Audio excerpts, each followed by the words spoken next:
Well, if you thought the winning was going to stop just at the EPA, you'd be wrong. You'd be wrong.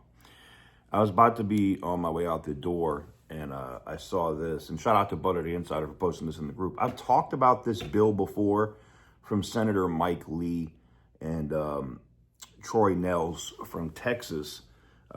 They had proposed a bill back in 2024 that would basically strip California's ability to set any emission standards, even in their own state. And it's the Stop California from Advancing Regulatory Burden Act. That's the new name of the bill. But before it was called the Stop CARB Act. Okay, same bill, just new name.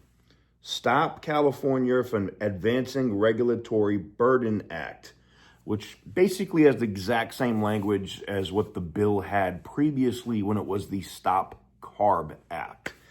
So basically, what would this do? And I'll put it up here for you guys on the screen.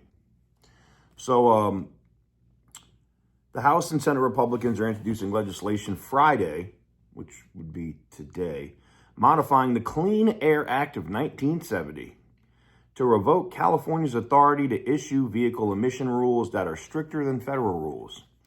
The Stop California from Advancing Regulatory Burden Act, introduced by Rep. Troy Nehls from Texas and Senator Mike Lee from Utah, would immediately dismantle California's effort to mandate electric vehicles, electric trucks, electric trains.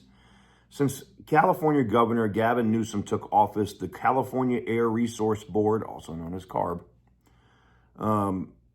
the state's main environmental regulator, has pursued dozens of Clean Air Act waivers as part of its climate-related efforts to slash transportation sector's emissions. So here's my issue. A lot of people say, oh, California already has the right. They know it. They just do whatever. No, if they had that right, they wouldn't be applying for waivers. Duh. Anyways, Newsom's so-called California Climate Commitment, CCC, plans to end reliance on fossil fuels, deploy green energy, cut greenhouse gas emissions by 85% by 2045, and decrease oil demand by a staggering 94%. The Republican bill would deal a significant blow to those plans and represent a major setback for broader left-wing climate movements. It also aligns with President Donald Trump's priorities to scrap the electric vehicle mandates, boost consumer choice, and roll back emissions targeting fossil fuels. The legislation could receive committee consideration in the coming weeks. Quote, which was stated by Nehls, the radical liberal state of California should never be able to govern our great state of Texas. He said this before with the CARB Act. California has abused the Clean Air Act's waiver provision for years, essentially imposing ridiculous emission standards on the other 49 states, added Mike Lee. Fortunately, the rest of the country isn't governed by far-left extremists like California, and we shouldn't have to answer to them by putting an end to this overreach. Our legislation will keep costs lower for hardworking American families, increase consumer choice, and restore economic freedom. Overall, the California Air Resource Board has more than 100 active federal waivers, allowing it to set higher emission standards than the EPA. The Biden administration greenlit many of the state's waivers as part of its own climate agenda. So what will happen with this is all of those 100+ waivers would immediately end. They'd be gone. See ya.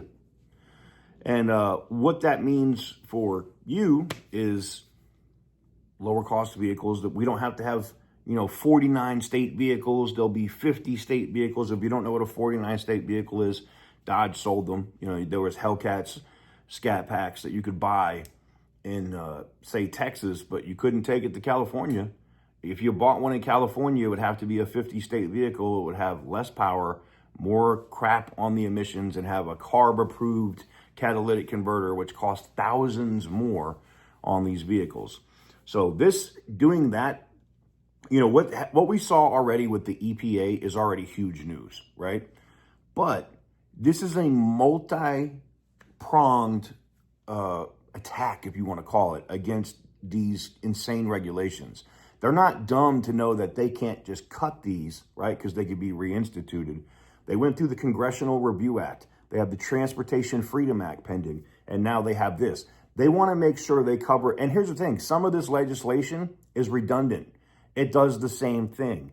But they're proposing it in so many different ways to guarantee that it can never be brought back upon the people again. And they're using legislation, which is not as easy to overturn as, say, a presidential executive order or a EPA administrator just gutting regulations because they could be put back later if the agency's still there. You get what I'm saying? So by doing it through the Congressional Review Act, brand new bills like this, or reinstituting a bill, changing the name like this, and more, it really changes the game in terms of we won't have to deal with this again. Anywho's, let me know what you guys think in the comment section down below. Give the video a big thumbs up if you like what I do. Hit the subscribe button if you haven't already.